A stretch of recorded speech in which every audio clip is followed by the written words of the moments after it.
Defense Secretary Ashton Carter met with Iraq's prime minister in Baghdad today and got an update on the battle for Mosul. Iraqi forces backed by the U.S. military are trying to retake the city from ISIS.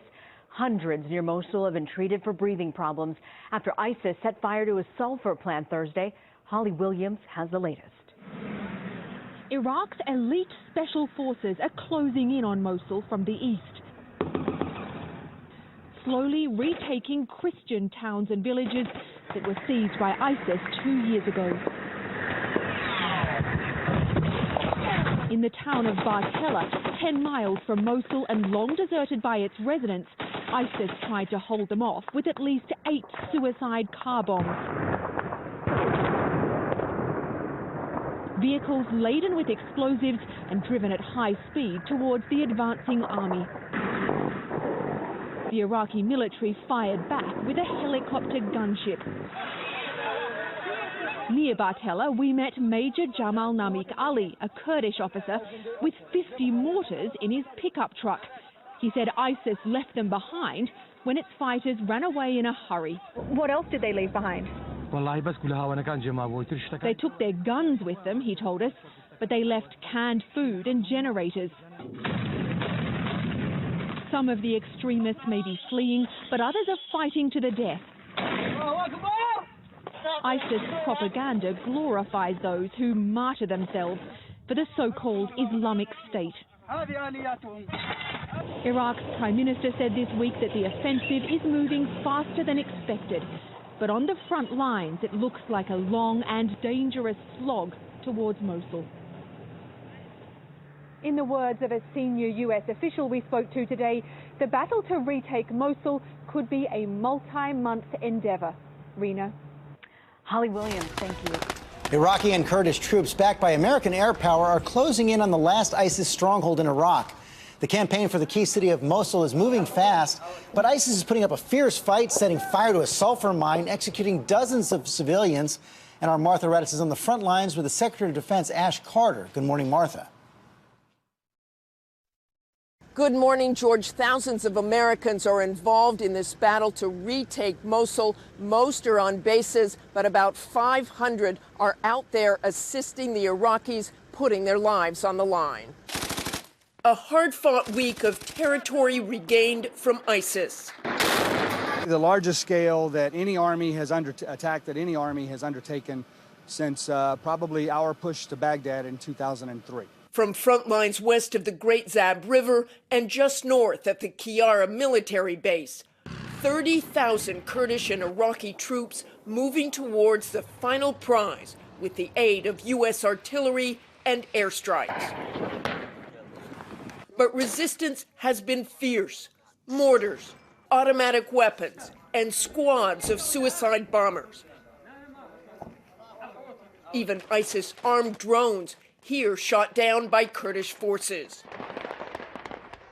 And visible even from space, bomb craters and the black acrid smoke of war. ISIS blew up oil wells and sulfur stocks at a factory for cover.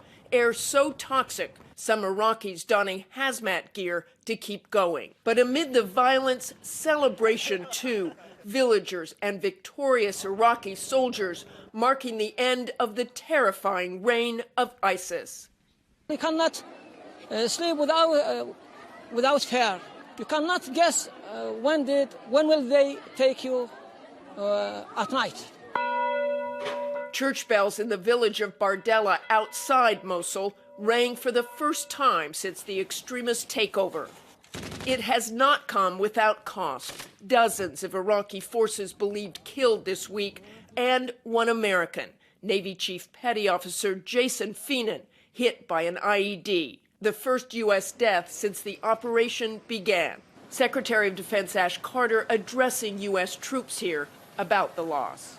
There is no more serious responsibility for me, and nothing that I take more seriously than putting Americans in harm's way. There are more than 5,000 U.S. service members in Iraq. 500 are out on the ground with the Iraqis. I sat down with Secretary Carter just a few moments ago here in northern Iraq and asked him about the dangers the Americans are facing.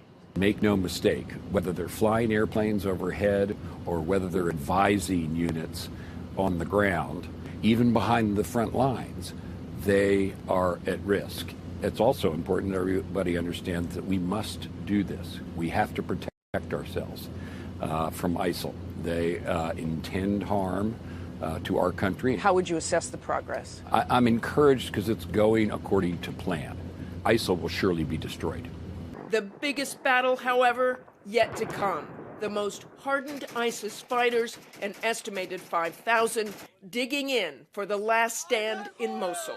It will come at a high human cost. The injured, the dead, and the displaced. This refugee camp outside Mosul, already humming, may face 1 million displaced before this is over. Despite the progress in this first week, retaking Mosul will take many, many months, and the aftermath will be even more complex, something the next president will have to deal with day one in office. George? This is just the beginning. Okay, Martha, thanks very much. Our Paris Roundtable standing by live. They're up next.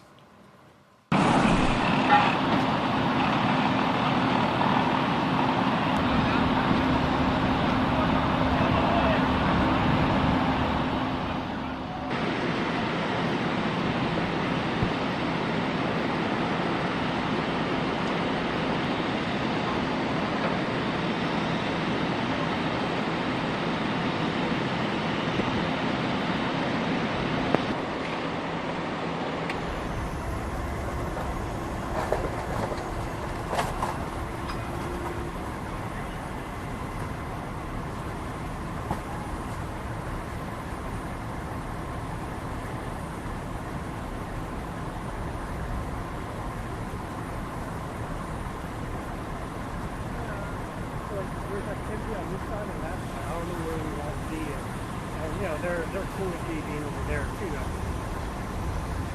Sorry.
U.S. Defense Secretary Ash Carter visited northern Iraq today. He met with the region's Kurdish leader in Erbil and got an update on the battle for Mosul, where Iraqi troops backed by the U.S. military are trying to retake Iraq's second largest city from ISIS. Holly Williams is following the fight up close. Reporting from the front lines of the fight against ISIS is sometimes chaotic. We carried a GoPro camera with us on Friday as we witnessed a gunfight in the city of Kirkuk between ISIS militants and a local SWAT team. You can see our cameraman Abdi Kadani and producer Erin Lyle trying to capture the reality of this conflict without getting themselves hurt. The battle for Mosul pits America and its allies against a sadistic death cult. Airstrikes and helicopter gunships against suicide bombers. On the front line north of Mosul on Thursday, these Kurdish fighters spotted a small drone overhead. causing panic and drawing a hail of bullets. It's not surprising they're nervous. An ISIS drone loaded with explosives killed 2 Kurdish soldiers here earlier this month. The US military insists that its role here is only to advise and assist the Iraqis. But the line between advising and combat sometimes sees a fine distinction. Members of the US military are operating in this area, although we're not allowed to film them. And we've also seen troops from the coalition, from a European country, firing on ISIS. But even with America's help, this battle against barbaric extremists will come down to these men fighting for their land and control of their country. Holly Williams, CBS News, Northern Iraq. The French Defence Ministry has confirmed that 3 of its officials and 2 private contractors were killed in the crash of a light aircraft in Malta this morning. The plane, taking part in a surveillance mission over the Mediterranean, came down during takeoff from the international airport in what's described as Malta's worst peacetime air accident. As Iraqi forces battle to retake Mosul from ISIL, almost 1,000 people are being treated for breathing problems after a sulfur plant was torched near the Iraqi city. The so-called Islamic State set it ablaze on Thursday during fighting around Al-Mishraq, according to US officials. No deaths have been reported. The fire was out on Saturday. The cases presented were suffocation, he says, caused by the large fire in the sulfur factory. Elderly men and women were affected, as well as children, especially those with asthma and bronchitis, and other cases. A cloud of white smoke filled the sky where the factory is located, mingling with black fumes from burning oil wells, also said to have been torched by ISIL. Elsewhere, Kurdish Peshmerga fighters have been clashing with ISIL in the village of Batnea, near Mosul. It came as Iraqi army vehicles moved closer to the militant stronghold. Meanwhile, ISIL leader Abu Bakr al-Baghdadi was spotted in Mosul a few days ago, the Kurdish minister revealed on Saturday. He declared a caliphate and himself the leader of the world's Muslims in 2014. In Syria, the battle for control of Aleppo has resumed and intensified. There's been fierce fighting between insurgents and Syrian government and allied forces along a strategic front line in the southwest of the city. Monitors say it comes the morning after a resurgence in fighting ended a 3-day unilateral Russian ceasefire. Monitors say there was heavy rebel shelling onto the government-controlled Hamdayeh district. Inside the stricken city, conditions are grim. The Free Syrian Army Rebel Alliance says it's preparing for a big attack to break the siege of eastern Aleppo. In a statement, it's warned residents to stay away from Syrian government buildings. Aleppo has been a major battleground in the Syrian conflict, which is now in its 6th year. From the air, the consequences for the city are clear.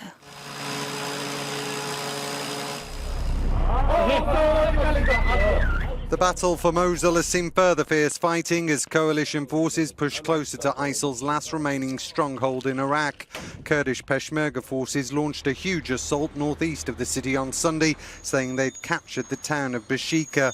Around 50 villages have now been liberated from ISIL control since Monday's offensive began, Iraq's army says. The coalition claims to have advanced to within 5 kilometres of Mosul at the closest point, but ISIL responded with several counterattacks, notably in Rutbah and Kirkuk, in an apparent attempt aimed at diverting government forces away from Mosul. The mayor of Rutbah, a town in western Anbar province, described the assault by so-called Islamic State fighters as fierce and called on Baghdad to save the situation. There were also sporadic clashes reported in Kirkuk, just days after ISIL entered the city. The major oil centre, which lies southeast of Mosul, remains under curfew.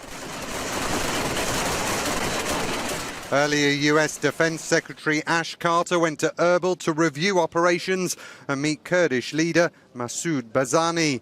Washington has said it's prepared to offer additional military support if requested. Excellent.